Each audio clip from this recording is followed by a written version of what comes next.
vem, vai começar. Ai, cadê minha chupeta? Ah, toma, tá. Tahasang inamin ni Sara Geronimo na kahit paano ay napag-uusapan nila ng kanyang boyfriend na si Matteo Guidicelli ang kasal. Ngunit ayon kay Sara, hindi pa ganoon kaseryoso ang nasabing usapan kung saan hindi pa rin daw siya sigurado kung forever na nga ba ang kanilang relasyon ng binata. Marami pa raw silang dapat na ayusin sa kanilang mga sarili kung kaya't pahapyaw lamang kung mapag-usapan nila ang salitang kasal.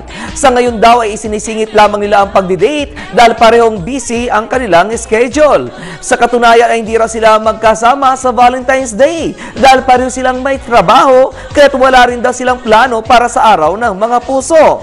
Ayon pa kay Sara, wala rin silang regalo sa isa't isa at ang mas importante umano ay ang pagmamahal at understanding at hindi ang regalo.